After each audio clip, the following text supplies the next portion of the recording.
Meron lang po akong mga ilang litrato na ipapakita po sa inyo. Hango po ito sa aking mga naipost na mga previous interviews at nagawang YouTube videos. Ngayon, ito yung mga nakikita natin na kadalasan na dinaramdam. Ilan lamang ito ng mga sumasapit na sa senior citizen age. Direct may mga litrato tayo, ipakita nga po natin. Ito na. Ang daming mga nagsasabi, Doc, ang sakit ng aking kasukasuan. Mula balikat, likuran, balakang, tuhod. Totoo nga ba na ang nagkakaedad na hindi maiiwasan na sasakit at sasakit ang kanilang mga buto? Next, pakita natin ang next problem ng ating mga senior citizen. Sa picture number 2, makikita po natin dyan direct. Ipakita nga po natin. Tumataas daw ang kanilang mga blood sugar. Totoo nga ba? Kasi noong araw, kailangan tinatanong po namin kung excuse me po, kung mayroon pong positive family history ng diabetes sa kanilang pamilya. Pero sa ngayon, kahit wala daw, abay nakikita po nila na nagtataasan ang mga blood sugar nila. Bakit nga ba? Ito ba'y dahil sa kanilang kinakain o dumarating ang panahon na kinukulang na yung kanilang mga panunaw? Okay. Next slide, tingnan natin ito. Ito, napakahalaga. Nangyari ito sa aking lola. Alam po ninyo, ingatan natin na matatanda na huwag magkakaroon ng fracture. Tingnan natin, picture number 3, please. Ayan, alam nyo, sa probinsya namin po sa Bicol, mababa lang naman yung hagdanan. Parang 3 o 4 na baitang lang, no? Doon nakatira ang aking lolo at lola kung saan doon ako sa kanila lumaki. Minsan may inaabot yung aking lola, nadulas siya doon sa hagdanan at sumakit bigla ang kanyang balakang, no?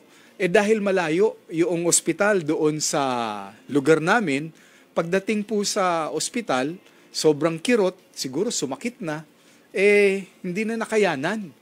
At eventually, yun ang kanyang ikinamatay dahil nasabi na nagkaroon siya ng fracture dito sa pagitan ng kanyang femur, yung neck, femoral neck, at saka yung kanyang hip joint. So, ingatan po natin yan.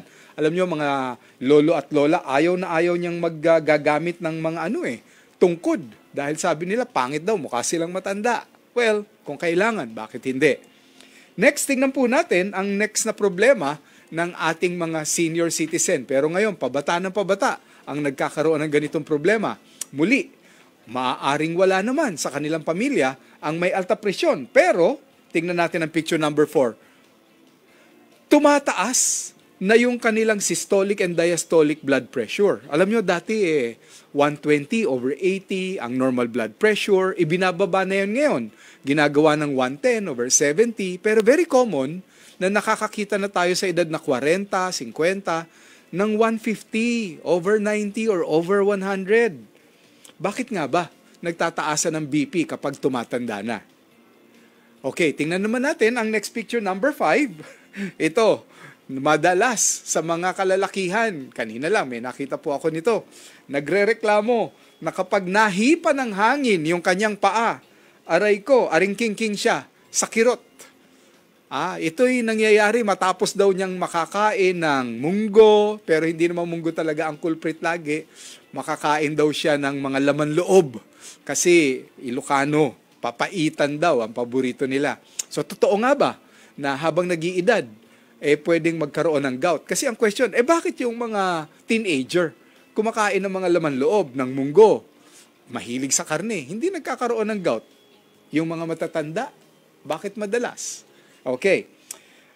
Next, ubusin lang natin, 3 picture na lang at papasukin natin ang ating panauhin.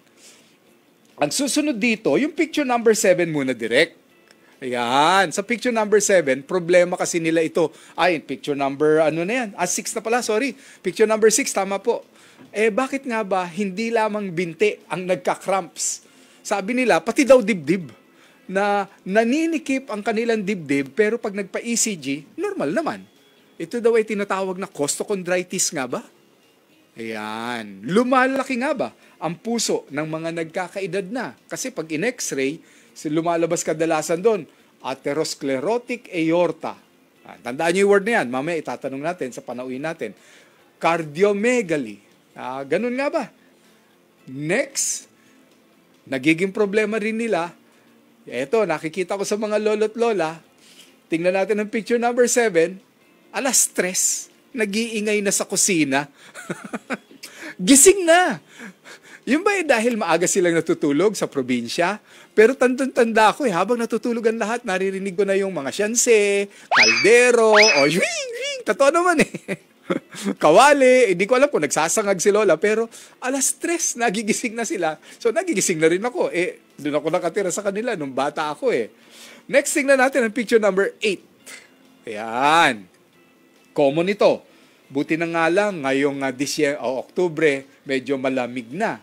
Pero nung mga nakaraang buwan, abay napakainit at napakadalas nakakarinig tayo ng hinihimatay na matatanda.